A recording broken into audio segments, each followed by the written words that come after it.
Ya, selamat pagi anak ibu kelas 10 perkantoran. Kita jumpa hari ini dalam mata pelajaran arsip.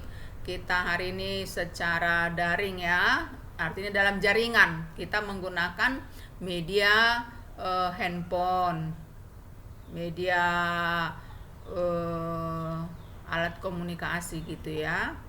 Kalau minggu lalu waktu kita luring atau tatap muka itu kita sudah praktek menangani surat masuk dan surat keluar menggunakan buku agenda yang modelnya ada 3, tunggal, kembar, berpasangan. Nah, masih tetap kita menangani surat. Ini khusus surat yang keluar, berarti kita yang mengirim. Nah, tidak menggunakan buku agenda, tetapi kita menggunakan kartu kendali. Namanya kartu lembaran, seperti ini dia ya. Seperti ini dia. Jadi kartu kendali itu ada 3 lembar dengan warna yang berbeda. Putih, kuning, merah. Putih, kuning, merah. Jadi kalau kita ada praktek besok atau kapan-kapan, kita sudah mencatat surat-surat itu menggunakan kartu kendali seperti ini ya. Di sini kita catatkan. Jadi bukan di buku besar seperti minggu yang lalu. Ini dia ya. Nah, sekarang kita sampai ke materinya. Ini dia. Jadi kalau surat itu kan bisa digolongkan menjadi 3. Ada surat penting, ada surat biasa, dan ada surat rahasia. Kalau dikatakan surat penting berarti seketika itu, 1 hari itu harus selesai diproses gitu ya. Jadi tidak boleh nunggu 1 hari, 2 hari. Kalau sifat suratnya itu penting, begitu sampai kita sudah tahu materinya, sudah tahu pokok permasalahannya, langsung kita respon. Itu yang dikatakan dengan penting. Diproses dalam 1 sampai 2 hari. 2 hari maksimal itu sudah harus selesai diproses. Itu yang disebut dengan surat penting. Jadi surat yang mau kita kirim yang sifatnya penting. Jadi yang menangani surat itu ada nanti 5. Yang pertama unit pengolah. Pengolah itu adalah orang yang mengkonsep surat. Ini dia ya. Jadi unit pengolah itu mengisi 3 kartu kendali seperti yang ibu tunjukkan tadi, yang putih, kuning, merah, PKM. Jadi diisinya lah 3 kartu kendali. Kemudian kartu kendali 1 warna putih dan KK2 diteruskan ke unit kearsipan untuk dikirimkan ke alamat instansi. Karena ini adalah surat keluar. Surat keluar dalam hal ini suratnya sudah terbentuk ya. Kalau sebelum-sebelumnya kita sudah konsep, sudah periksakan, sudah diketik, diberi dicatatkan ke buku agenda, dicap, masukkan ke sampul lalu dikirim. Nah, sekarang kalau yang sifatnya penting, ini surat sekarang sudah ada. Sudah ada. Jadi sampai dia di tangan unit pengolah ya. Orang yang tahu persis tentang apa surat ini, yang bertanggung jawab tentang surat ini. Di tangan dia sekarang ada surat itu. Jadi diisinya lah, diambilnya lah 3 kartu kendali seperti ini anak, lalu diisinya. Nah, kemudian kartu kendali 1 dan 2 itu diteruskan ke unit kearsipan untuk dikirimkan ke alamat instansi gitu ya. Maksudnya ke siapa surat itu harus dikirimkan. Kemudian yang kedua si pencatat surat, menerima surat serta tembusan. Nah, kalau dia bagian pencatat, diterimalah. Biasanya surat itu kan dibuat rangkap 2. Aslinya dikirimkan, pertinggalnya tinggal sama kita. Mana tahu besok lusa ada sesuatu hal yang tidak diinginkan terjadi, kesilapan, maka bisa kita cocokkan pengaduan mereka dengan konsep kita.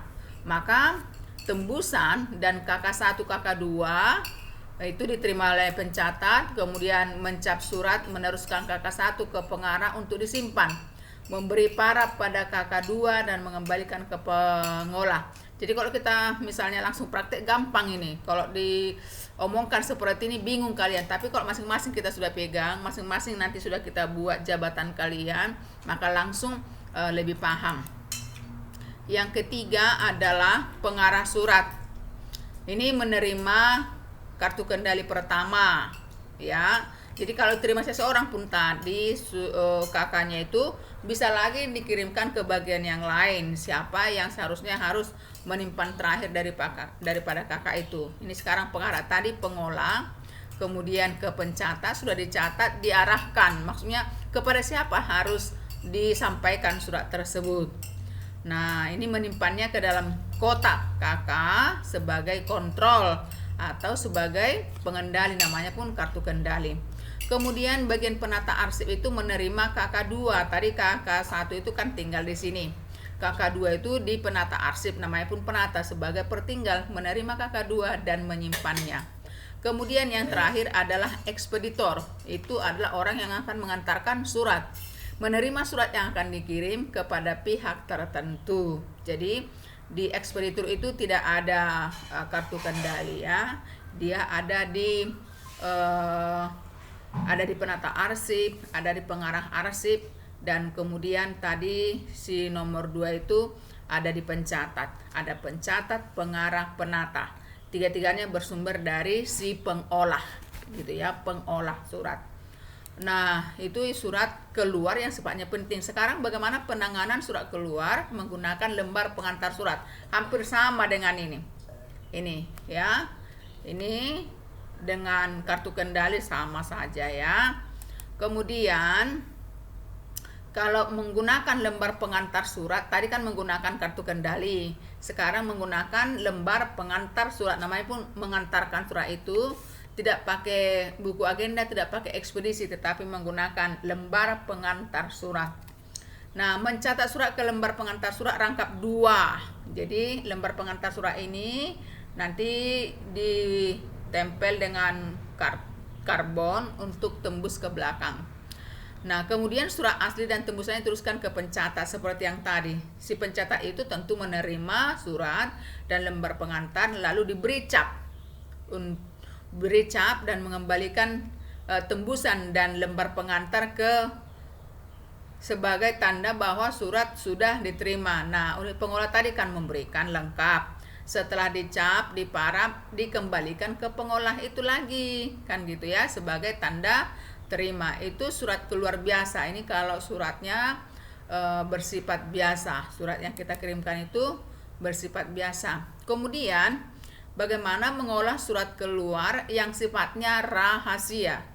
Dikatakan rahasia berarti tertentu orang yang bisa mengetahuinya. Tidak hanya 1 orang, 10 orang pun boleh kalau yang 10 itu punya kepentingan dengan surat tersebut. Jadi rahasia bukan berarti hanya 1 orang yang tahu, tetapi tertentu orang yang harus mengetahui ya, atau yang boleh tahu tentang isi surat tersebut. Nah, ini kalau mengolah surat yang sifatnya rahasia itu, nah tetap unit pengolah karena ini keluar bersumber dari dinamakan pengolah. Dia yang mengkonsep isi surat. Jadi surat rahasia dibuat sendiri oleh pemimpin unit pengolah. Ibaratnya kepala sekolah yang membuat sendiri, tidak boleh guru, tidak boleh PKS, atau boleh PKS jika memang kepala sekolah dengan PKS sama-sama sejalan tentang surat tersebut. Jadi surat rahasia itu dibuat sendiri oleh pemimpin unit pengolah atau seseorang yang ditunjuk langsung, dicatat dalam lembar pengantar. Ini lembar pengantar surat rahasia. Jadi ada lembar pengantar surat rahasia. Nah, sampailah dia ke pengarah. Nah, di pengarah itu surat rahasia dan lembar pengantar 1-2 udah sampai ke pengarah surat. Jadi suratnya dan lembar pengantar pengantar 1-2 diserahkan ke pengarah.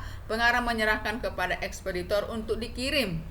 Nah, lembar pengantar LP itu lembar pengantar ya. Lembar pengantar 1 kepada penata arsip dan lembar pengantar 2 kepada unit pengolah. Di sini dia lembar pengantar 2. Lembar pengantar 1 itu ada di unit kearsipan. Nah, itu proses atau langkah-langkah penanganan surat sesuai dengan sifatnya. Ada yang rahasia, ada yang biasa, dan ada yang penting. Berbeda-beda penanganannya walaupun sama-sama menggunakan lembar pengantar atau kartu kendali.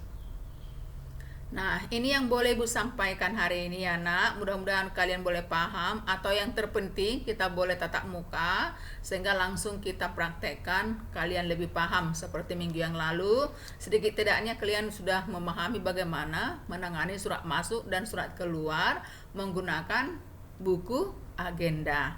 Nah, ini mudah-mudahan kalian boleh paham, jaga kesehatan, tetap semangat belajar. Selamat pagi.